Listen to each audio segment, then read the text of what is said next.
Subscribe करें असल life YouTube channel को और दबाएं बेल के आइकन को ताकि आप देख पाएं हमारी वीडियो सबसे पहले। असल लाइफ के नाजरीन को खुशामदीद कहते हैं। आज की हमारी कहानी है एक गरीब लड़के की। अगर मैं गरीब के घर में पैदा हुआ तो इसमें मेरी गलती नहीं है, अगर मैं गरीब के घर ही मर गया तो इसमें मेरी गलती है। मेरा नाम सैफल है, मैं एक गरीब ही लड़का था। मेरी उम्र 20 साल। मुझे अमीर बनने का बड़ा शौक था क्योंकि मैं बचपन से गरीब ही था।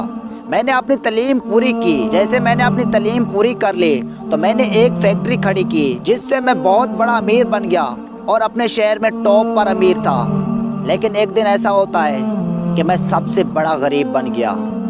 मुझे उस फैक्ट्री ने इतना नुकसान दिया कि मैं कर्जदार हो गया। घर वापस आता हूँ, दिल में सोच रहा होता हूँ कि अब क्या करूँ। मुझे इतनी टेंशन होती है कि मैं रो रहा होता हूँ, चिल्ला रहा होता हूँ, अब कुछ नहीं कर सकता। दिल में सोच रहा होता हूँ अगर ये मेरी ज़िंदगी है, मैं इसे ही ख़त्म कर दूँ तो मेरी ज़िंदगी से बोझ बिल्कुल कम हो सकते हैं, क्योंकि यही ज़िंदगी मुझे अब चाहिए नहीं।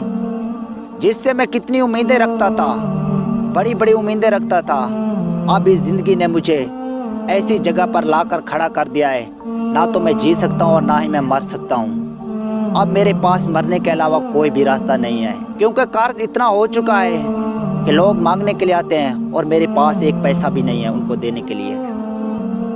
मैं घर से उठा और एक पार्क में जाकर बैठा, खूब रो रहा था। मेरे पास एक बूढ़ा आता है, मुझसे पूछता है कि बेटा आप क्यों रो रहे हो।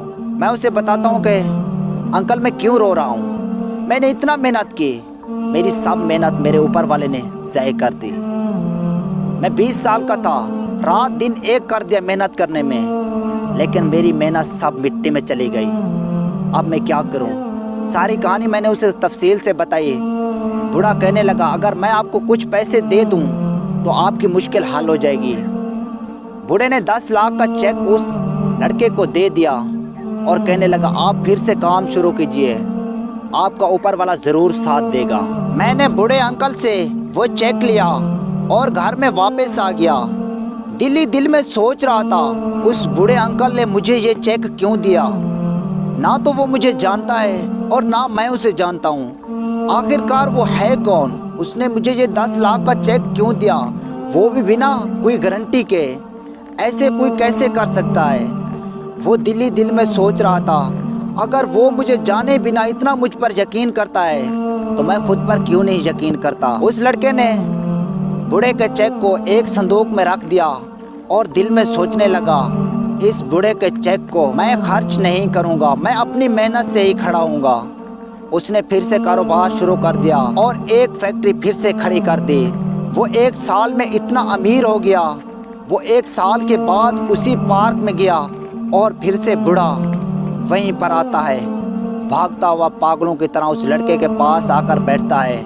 लड़का उसे बताता है कि ये है आपका 10 लाख का चेक जो मैंने आपसे 1 साल पहले लिया था। और उस बूढ़े अंकल के पीछे 2 नौजवान आ जाते हैं जो कि उसे पकड़ने के लिए। लड़का उनसे पूछता है आप इसे क्यों पकड़ रहे हो। वो 2 नौजवान बताते हैं लड़के को ये एक पागल है, लोगों को ऐसे ही 10-10 लाख के चेक देता है, ये सबको पागल बना रहा है और ये चेक की बुक अभी भी इसकी जेब में है। इसने क्या आपको चेक दिया है। लड़का बोलने लगा हाँ इसने मुझे 1 साल पहले एक चेक दिया था। इसके चेक से मैं इतना अमीर हो गया कि मेरे पास आज खूब दौलत है। अगर ये मुझे उस दिन चेक ना देता तो आज मैं गरीब ही होता, मैं कुछ भी ना कर सकता। 2 नौजवानों ने उस बूढ़े को पकड़ा और पागल खाने में ले गए। लड़का दिल में सोचने लगा उस बूढ़े ने मुझे तो बेवकूफ़ बना दिया। लेकिन सच कहते हैं अगर इंसान बड़ी से बड़ी टेंशन में हो तो ऊपर वाला उसे कोई ना कोई ऐसा इंसान दे देता है जो कि उसे ज़िंदगी में फिर से जीने की उम्मीद बताता है। उस पागल ने मुझे भी जीने की बड़ी उम्मीद दिखाई और मुझे 10 लाख का वो नकली चेक ना देता तो आज मैं इस पोजीशन पर ना होता। मेरे भाई और बहनों अगर इस कहानी से आप लोगों को कुछ भी सबक मिला है तो वीडियो को लाइक कर देना और ज़्यादा से ज़्यादा शेयर कर देना।